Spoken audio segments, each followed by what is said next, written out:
And welcome to my hype talk, TDD, test-driven development with AI. What I actually mean with that test-driven development with Gemini, for reasons which I explain later, but just to give you already the right impression. So let's quickly introduce myself. Hello, I'm Matthias.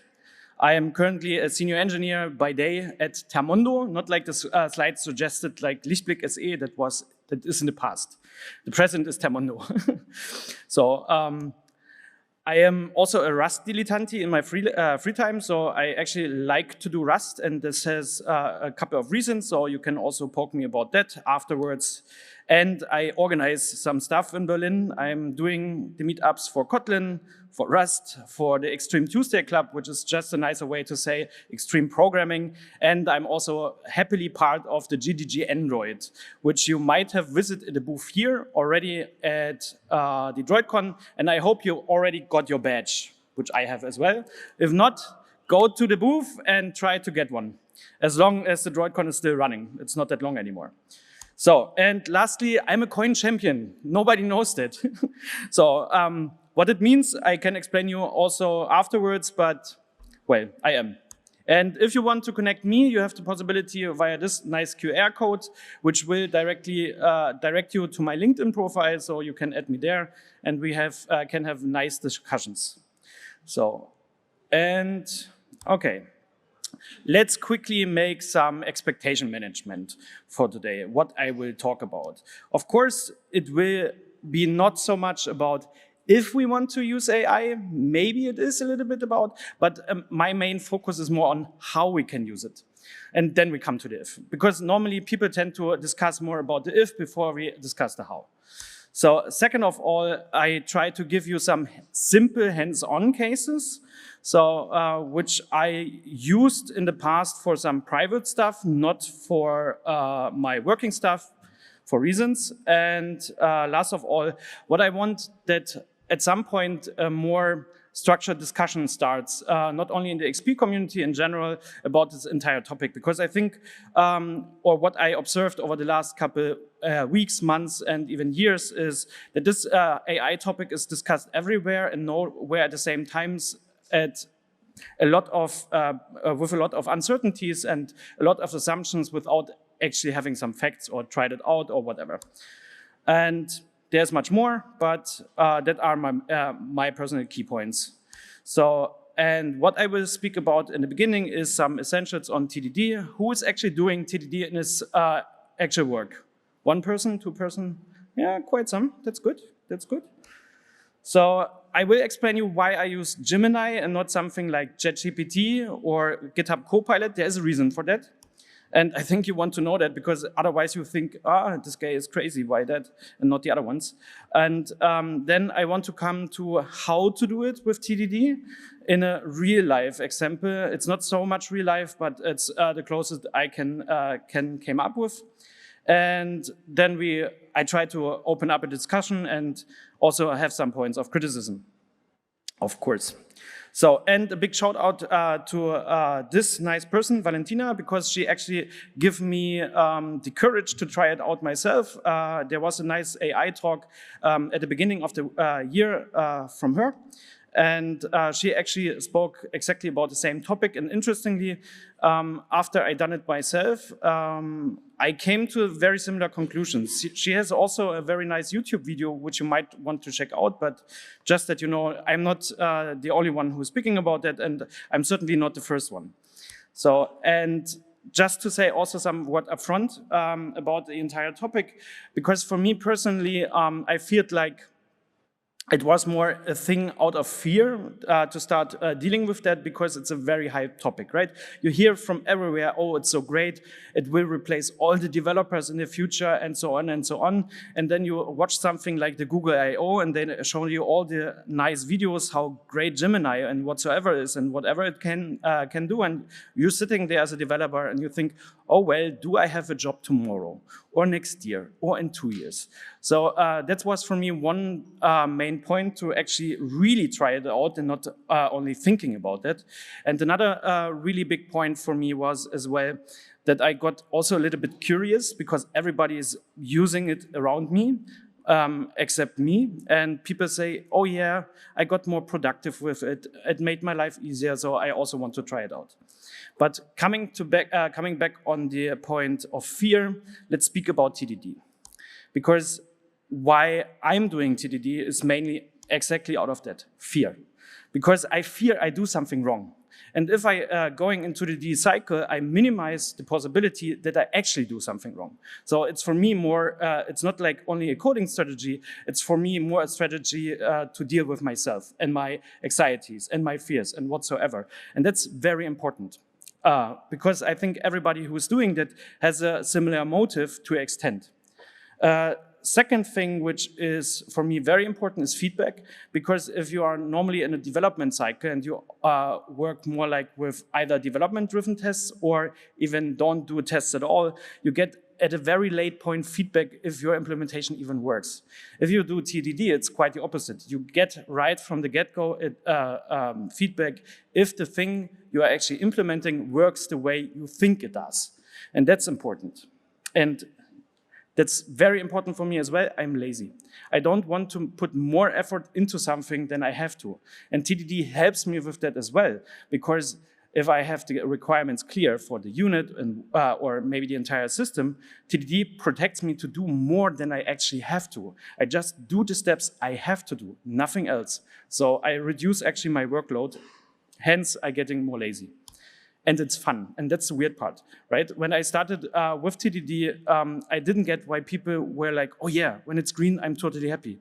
So, and then you're starting doing that, and you go into this red, green, blue cycle. So red means you write a failing test, green means you make the test pass, and blue means actually that you make some refactoring. But when you are in this loop of constant feedback, and you see the green, you get addicted to green, and out of a sudden it grows on you and makes fun, and that's really weird. And there are more reasons. But due to the time constraints, I would love to talk more about it, but unfortunately not today. So, and this is also very important and a very good quote from Ken Beck, that TDD actually and tests are the programmer's stone, which transmuting fear into boredom. So what it means is if you are in a TDD cycle and you might have even, when you are doing it, watched yourself by that, you get bored by programming. Why? Because you know what's happening and there's nothing surprisingly happening, right? If you do something more complex, then your excitement goes up, but if you do the same stuff every day, you end up with similar solutions and you already know how it works. So you're getting more confident, you get more trust in what you're doing, and you get bored, and that's very good. You want to be bored, because that also means you don't use your head much more than you have to. That's the TDD part. So how that conceptually means, right? The daily mantra should be for all of you, first of all, write a failing test. Second of all, make the test pass. And third of all, refactor your code. Because the reasons for that is very simple. You want to start with a failing test because if you factor in a test as an afterthought, you will either not do it afterwards, or you end up with some code which is really hard to test, which is also very bad. Making the test pass is naturally, right? And refactor your code is also very, very easy. Why you have to do that? Simply, if you don't clean up your mess will clean up yourself in the future because you can handle or maintain your code base anymore. That's not what you want. So refactoring is very important. And people tend to forget it. So this graphic you should know, just to have that I have shown that, and that's the cycle again, red, green, blue, write a failing test, make the test pass, refactor. That's your mantra. I hope now it's in your brain and you start thinking about that when you're having your toothbrush tomorrow in your mouth and you're making your tooth clean, writing a failing test, make the test pass, refactoring. That should be your mantra every morning. And that's the circle of life. So what do we want with AI now? first of all, productivity, right? We want to be more productive. We want to use our time more efficiently. We don't want to do some stupid stuff. We want to focus on the stuff which is important and get overall more faster and more productive. And that also means we want to be more lazy, right? We don't want to do the tasks we don't have to do. Like, we don't want to write a fixture if an AI can generate that for us, right?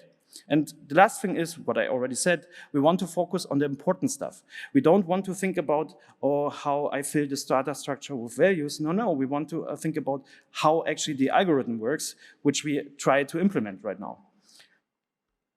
So, and there's more. But why Gemini right now? So first of all, it's free. Unless every other competitor, you don't pay for it. You can just use it in Android Studio as a preview, and it works. So, and that's very good also for people who don't have access to fancy, shiny tools because they don't have the money. And I have also those people in my eyes because I'm mentoring a few of them. So this is really important for me. The second thing is a low access barrier, right? If you have ChatGPT, for example, there is no real plugin for Android Studios. You have only third-party plugins, but it's not even, it's just written by some people somewhere on the world, and you don't know what they're actually doing there, right? Trustworthiness is always a problem. With CodePilot, it's a little bit better because you have a third-party plugin which is trustworthy, but Gemini is built into Android Studio. You don't have to do anything. It's just there, and you can use it. And last of all, I like stuff which is not so commonly hyped. Gemini has right now not such a noteworthy reputation as, for example, GitHub Copilot. So I was more like, yeah, use that thing because nobody else is using it. So it must be good, right? And of course, there are more reasons, but just that you have an idea why I choose Gemini over something else. It's not like that Google is paying me for that. No. It's just really that. And let's do some stuff in actually Android Studio, because I can tell you everything and show you really nice slides, but that's not so fun. So let's implement something.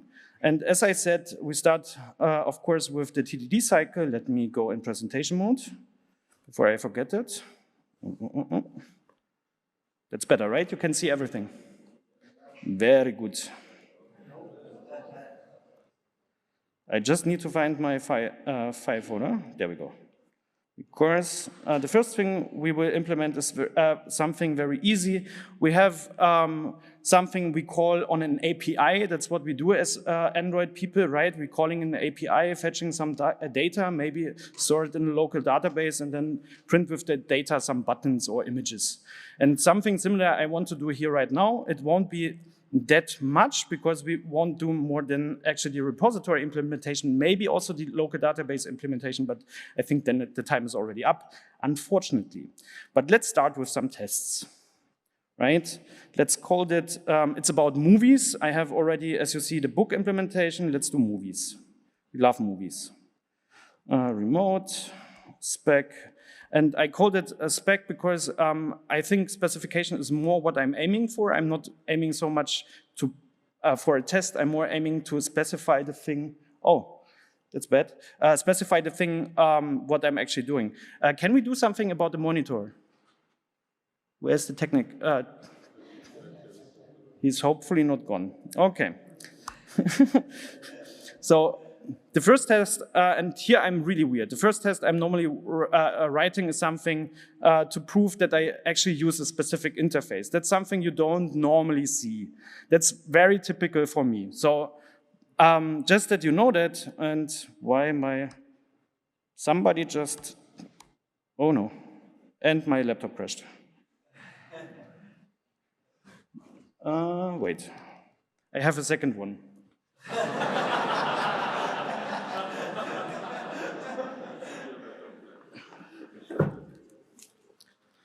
You know, to be prepared is always everything.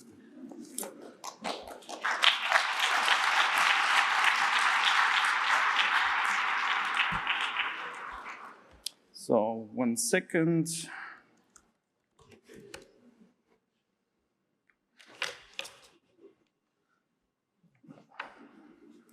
Yeah, I have internet on this one. Let me quickly check Android Studio.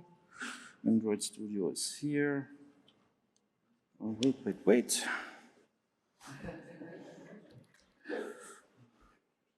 So, you see that one? Let me check if I of course didn't set up that one correctly.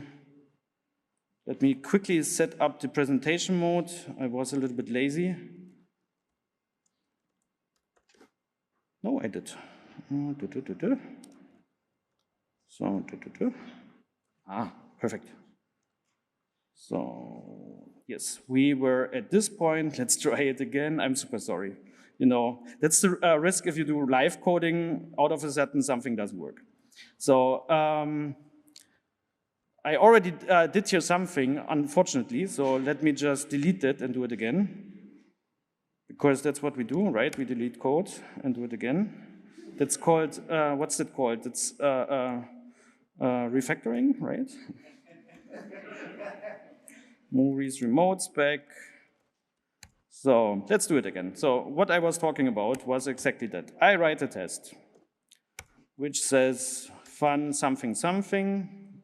I want to fulfill an interface, so that means movies remote.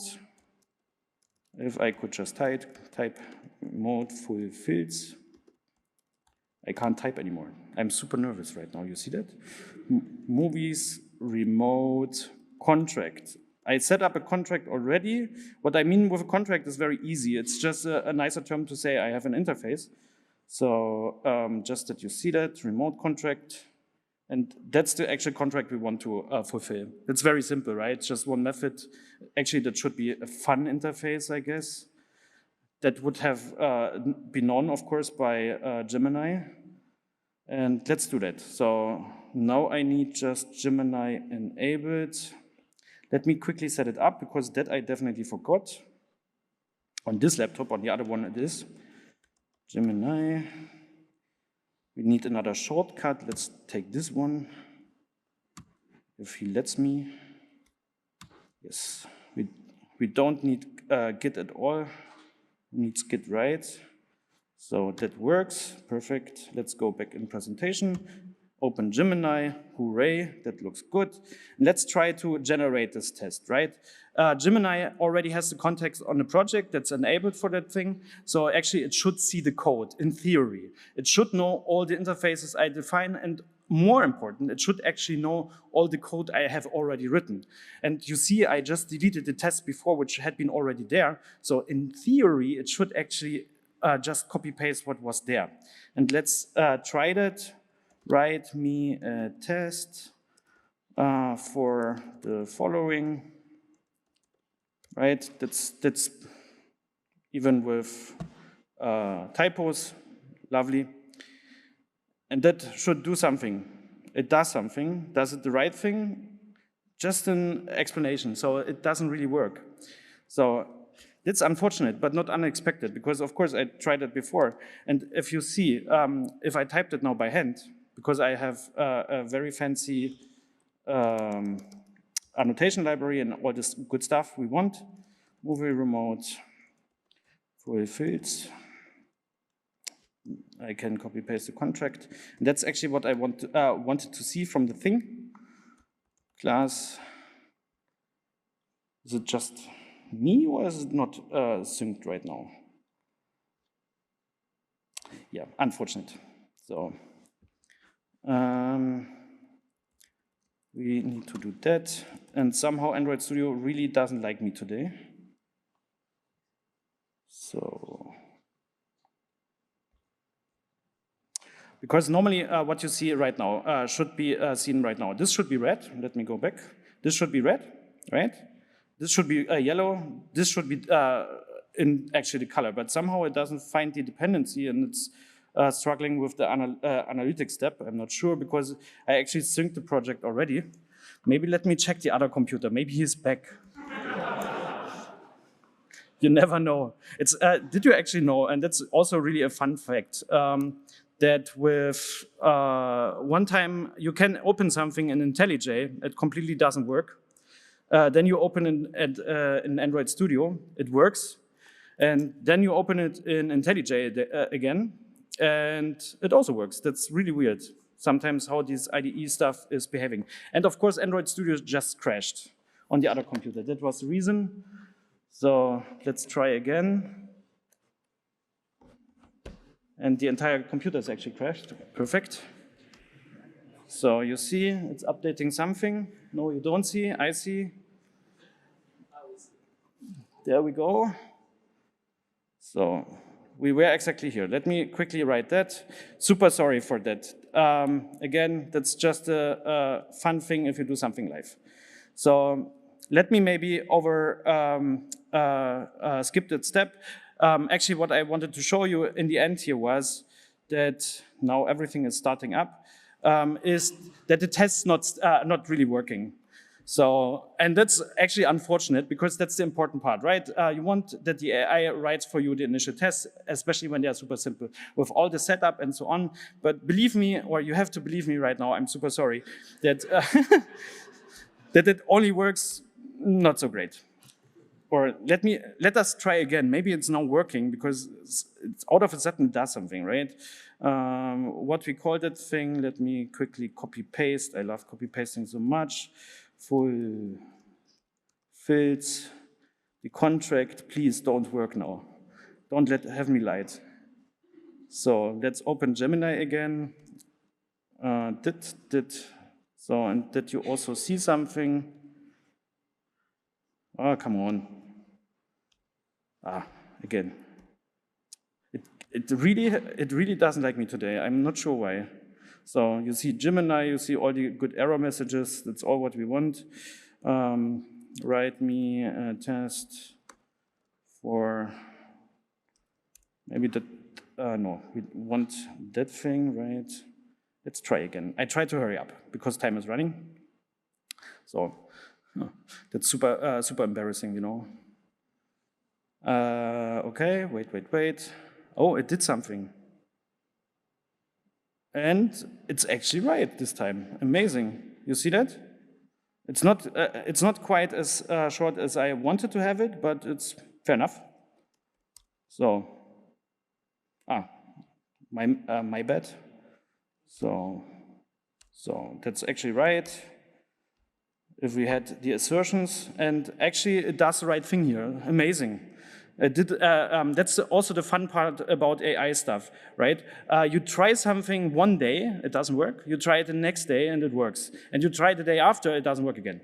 So that's totally normal. And that's not what I actually wanted. What I wanted, because it's more like this, as I showed you before. And it actually sometimes can do that. That's super weird because it knows the project class. You see that? So, of course, it has not that thing. So that would be the test which I expected an outcome. And it should generate that for the very simple reason I have the tests here aside, practically.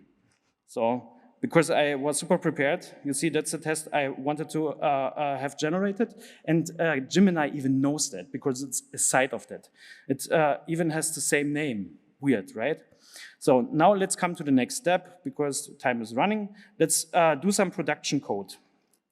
So, and because I'm super prepared, I already have the query here somewhere. That's the query. What I basically do here is taking this entire thing, right?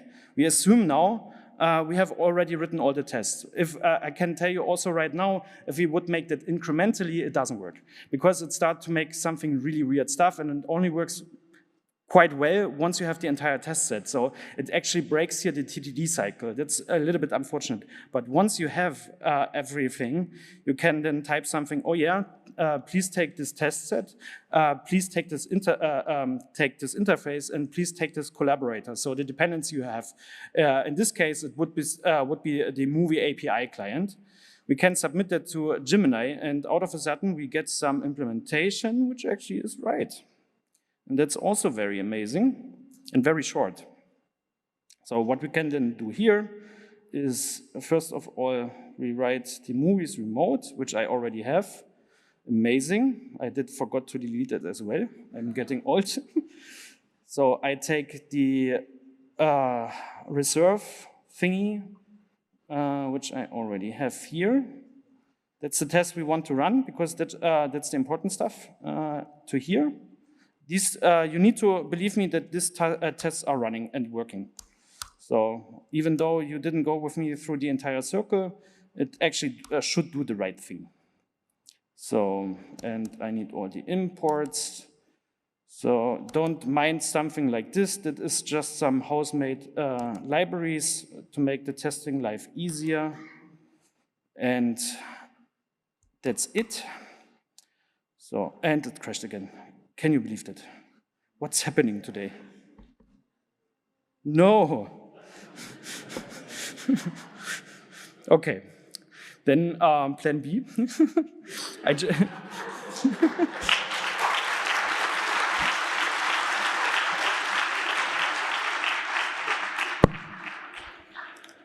Oh dear God!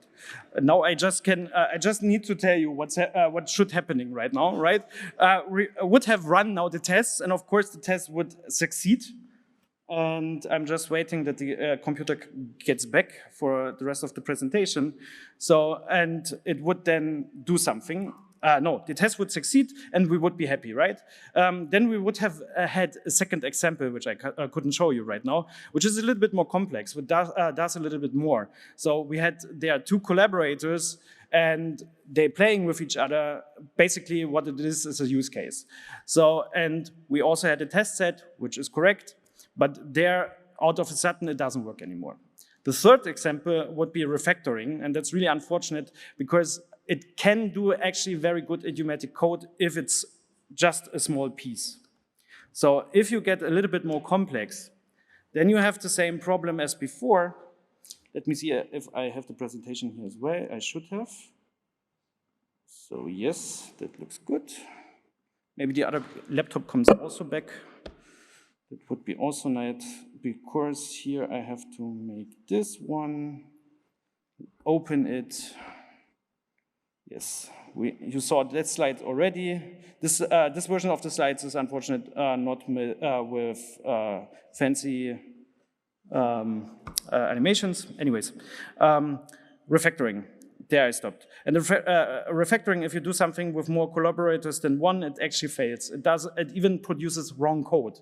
That's even worse. So, and it's not obvious because the code it produces looks like very efficient, very short, but it makes mistakes which are not obvious. So finding actually the errors is pretty hard. So unfortunate that you couldn't see that. So what are my observations at all? So first of all, doing something like generating fixtures or generating something like, you have an open API spec, right? And you just take this open API spec and says, oh yeah, just generate me some dummy values for that. It's perfect. And it saves so much time because you don't have to do it by hand. You don't have to use some external libraries or anything. You just can use the thing. And that's what you want, because that is where you actually will save a lot of time. Also, for example, if you have to debug some ProGuard rules, you can simply just copy-paste the ProGuard error message into Gemini, tell, oh yeah, extract me the rules for ProGuard, and it will do the right thing. That's super amazing. As I said before, already refactoring, when it refactors, it can be much better than when you do it by hand, and it can look much more idiomatic. But it depends, because as I said, sometimes it does also the wrong thing. And even better, if you have to write some documentation, and we all know that's the thing we really like to do, right? Writing documentation in the end, if everything else is done. And also updating documentation. You just can take your code, paste it into Gemini and say, oh, please, write me a meaningful documentation, and it actually is pretty good at it. ChatGPT is even better, but Gemini is already pretty good. You don't need a ChatGPT. And that's what made me very surprised and very happy, because for me, that's a good thing and it saves my time. So what are the bad observations? As you might have seen, as we tried not that when the laptop was crashing, that the workflow gets disturbed. You don't stay in the editor right now. You have to open this extra Gemini window, copy paste from A to B, then run Gemini, copy it back. There will be a new inline feature for Android Studio, which is coming with the next, or which is already there in the latest Kani version of Koala. However, though, it's still disruptive because you need to still open an extra dialog just to write some prompts and to execute them. That's not so great. It could be better. Also, what I couldn't show you, that this baby steps doesn't work. What I mentioned when the thing was crashing, so that's bad. And the refactoring itself is also very opinionated. What it means in the end is you get some code which you might understand, but it's definitely not what you have written yourself. Maybe your colleague would have, but maybe he doesn't, or she, or whatever. And that's also not good, because it means you have a new player in the team without it being a person you can talk to and say, oh yeah, maybe try to make it more this way, or try to make it more that way, that others can understand it better. So, well, as I said, depends. And the ugly stuff.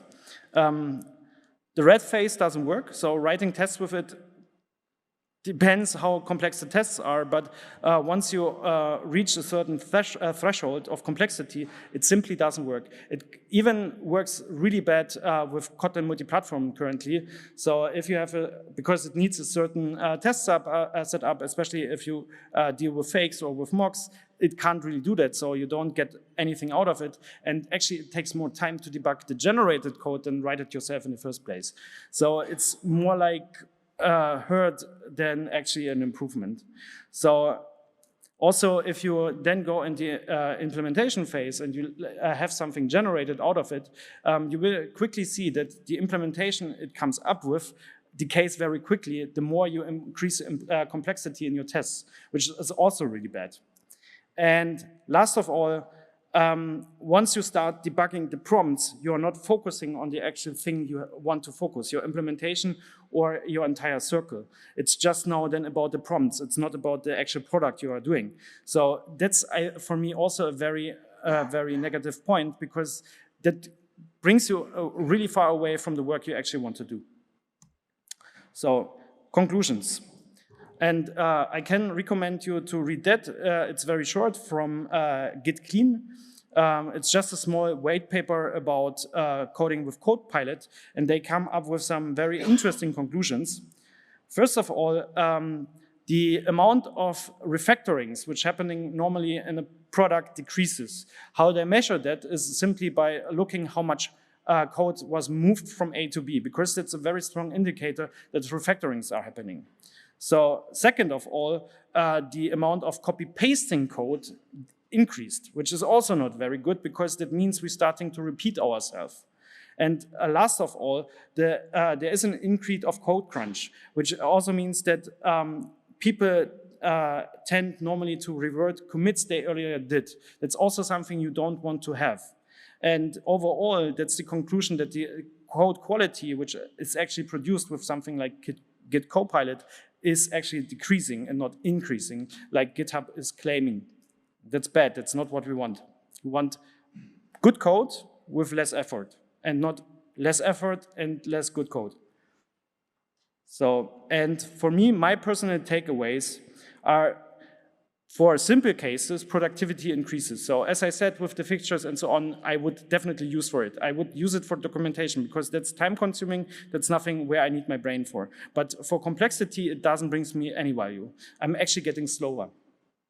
Where I see the most benefit is for people which are not in the beginning of their career anymore. They are already a few years in, and they don't have yet a certain point of technical expertise and need some, still need some help.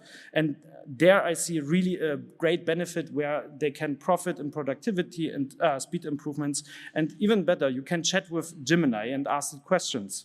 So, and it gives, not always, and there you need to be very careful, but it gives right answers. And for beginners, I think all these AI tools are currently still pretty dangerous, because beginners tend normally not to have the possibility to understand or to actually know what's good code, what's right code, what's bad code, what's ugly code. So they will just say, oh yeah, somehow it works. The test I generated with that thing also works. I can use it, right? No. And well, we should, if you recommend your juniors or your interns something like Git Copilot, please keep that in mind and warn them that they should use it with caution. And also another side effect with that is that people don't tend to learn the essential skills anymore. That's at least my impression, like hands-on strategies for coding or thinking about how I can make stuff more testable and so on. And I hope that is not the truth. Maybe I'm just getting old and I just think bad of the world, and people still tend to do that, but that is the fear I have. So, and with that, we are actually already at the end of the presentation. Thank you for listening, even though the thing didn't work. Please have a couple of questions, which I hopefully can answer.